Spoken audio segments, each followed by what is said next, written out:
नमस्कार दोस्तों, आप सभी का स्वागत है मेरे चैनल कथा सागर में। आज मैं आप लोगों के लिए कहानी लेकर आई हूँ। यदि वो आपको अच्छी लगे तो मेरे चैनल को लाइक और सब्सक्राइब जरूर कीजिएगा। तो आइए शुरू करते हैं। बहुत समय पहले की बात है, एक घने जंगल में एक बरगद का वृक्ष था। उस वृक्ष पर बहुत सारे गिद्ध रहते थे। उनमें से एक दीना नाम का गिद्ध था जो हमेशा बचपन से ही उस पेड़ पर रहता था। जब वे युवा था तो उसके दिन रात बड़े आनंद और सुख से कटते थे। अब जब से वह बूढ़ा हो गया था तो उसके लिए अपने लिए भोजन का प्रबंध करना भी बहुत मुश्किल हो गया था। दीना की दीन दशा देखकर उसकी जाति के सभी गिद्धों को बड़ा दुख होता था। उसका कोई न था, वह बिल्कुल अकेला था। उसकी ऐसी वृद्ध अवस्था और दीन दशा पर दया करके वृक्ष पर रहने वाले सभी पक्षियों ने उससे कहा कि तुम अब बहुत बूढ़े हो गए हो दीना काका, इसलिए तुम अब भोजन की खोज में कहीं मत जाया करो। भोजन की खोज में नहीं जाऊंगा तो मैं खाऊंगा क्या? खाऊंगा नहीं तो भूखा मर जाऊंगा। दीना गिद्ध ने दुखी स्वर में कहा, तुम हमारे चले जाने के बाद हमारे बच्चों की देखभाल कर लिया करो, बदले में हम तुम्हें भोजन दे दिया करेंगे। इस तरह तुम्हें भूखे नहीं रहना पड़ेगा और हमें बच्चों की चिंता नहीं रहेगी। ठीक है। दीना गिद्ध अपने साथियों की सलाह से बहुत खुश हुआ। उसने खुशी खुशी उसकी बात मान ली। फिर उसका जीवन सुख से बीतने लगा। एक दिन पक्षियों के बच्चों को खाने के लिए एक मोटा बिलाव उन पर झपटा। पक्षियों के बच्चे भय से चीखने चिल्लाने लगे। दीना ने जब उनकी डर भरी चीखें सुनी तो सावधान होकर चीखा, कौन है? बिलाव को यह नहीं पता था कि पक्षियों के बच्चों की देखभाल के लिए वहां कोई पहरेदार भी बैठा है। दीना की कड़क आवाज को सुनकर वह हक्का बक्का रह गया।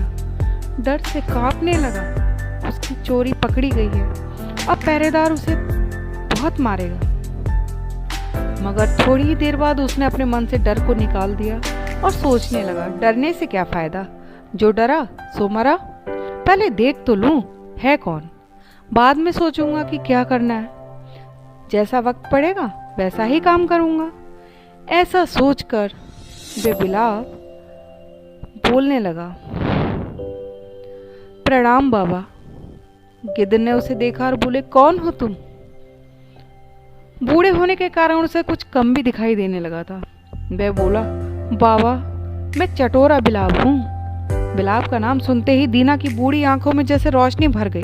वह गरज कर बोला, तुम यहाँ क्या कर रहे हो? भाग जाओ यहाँ से, वरना जान से मार डालूंगा। गिद्ध के क्रोध भरे शब्दों को सुनकर बिलाव डर गया। वह हाथ जोड़कर अपने भय पर काबू कर पाते हुए बोला, बाबा पहले आप मेरे यहाँ आने का कारण तो जान लें, उसके बाद जो निर्णय चाहें ले लेना। आप स्वतंत्र हैं, मुझे आपका हर निर्णय स्वीकार होगा। चटोरा बिलाव चापलूसी भरे अंदाज में बोला, आप वृद्ध हैं, अतः आप जितना ज्ञान मुझे दे सकते हैं वह कोई और नहीं दे सकता। मैं तो आपको गुरु बनाने आया हूँ, आपसे शिक्षा लेना चाहता हूँ। ऐसी चापलूसी भरी बातें सुनकर गिद्ध बहुत खुश हो गया। वह बोला, अच्छा ठीक है। गिद्ध की बातें सुनकर बिलाव में थोड़ा साहस हुआ। वह बोला, एक धर्मात्मा के उपदेश सुनकर मुझे जो ज्ञान प्राप्त हुआ है उसी के हिसाब से मैंने अपनी दिनचर्या बना ली है। आजकल मैं प्रातः स्नान करता हूँ, फिर थोड़ा सा फलाहार कर लेता हूँ, उसके बाद पूजा पाठ करने बैठ जाता हूँ। ऐसे ही मैंने आजकल अपना जीवन बना रखा है। गिद्ध उसकी बातों से बड़ा प्रभावित हुआ। तो उसने आगे कहा, कुछ दिन पहले ही मैं इस जंगल में आया हूँ। मैंने अनेक पशु पक्षियों से आपकी प्रशंसा सुनी। वह सभी आपके ज्ञान की बहुत प्रशंसा करते हैं। मैं आपसे मिलने के लिए तरस रहा था। मैंने सोचा आप जैसे विद्वान के दर्शन करके मुझे बहुत शांति मिलेगी, इसीलिए मैं आपके पास आया हूँ। किंतु आप मुझ पर ही क्रोध कर रहे हैं। ऐसा कहकर उसने उदास होने जैसा मुंह बना लिया। उसे उदास देखकर दीना गिद्ध को अपने व्यवहार पर अफसोस हुआ। वह बोला, छोड़ो भी अब इस बात को। बिलाव समझ गया कि हाँ हाँ भाई, आप गिद्ध प्रभावित हो गया। उसने और चापलूसी की। आपका स्वभाव तो महान धर्मात्माओं जैसा है। महान लोग फलदार वृक्ष की तरह होते हैं, जिन पर लगे फल तोड़ने की लालसा में लोग पत्थर मारते हैं, डालियां नोच खसोट लेते हैं, फिर भी वृक्ष बदले में उन्हें रसदार मीठे फल ही देता है। आप उसी वृक्ष की तरह हैं। ऐसी बातें सुनकर दीना बहुत खुश हुआ। उसने कहा, ठीक है, तुम यहाँ रह सकते हो। दीना की बात सुनकर चटोरा गुलाब बहुत खुश हुआ। उसने जमीन पे गिरकर गिद्ध के पैरों को छूकर करते हुए कहा, बाबा, आपका ये उपकार मैं कभी नहीं भूलूंगा। आपसे मैं ज्ञान प्राप्त करूंगा और मैं ये जानता हूँ अहिंसा सर्वश्रेष्ठ धर्म है, इसलिए आप मुझ पर विश्वास रखें। आपका ये कार्य भी मैं ही कर दूंगा। इन पक्षियों के बच्चों की देखभाल आज से मैं ही क्या करूंगा।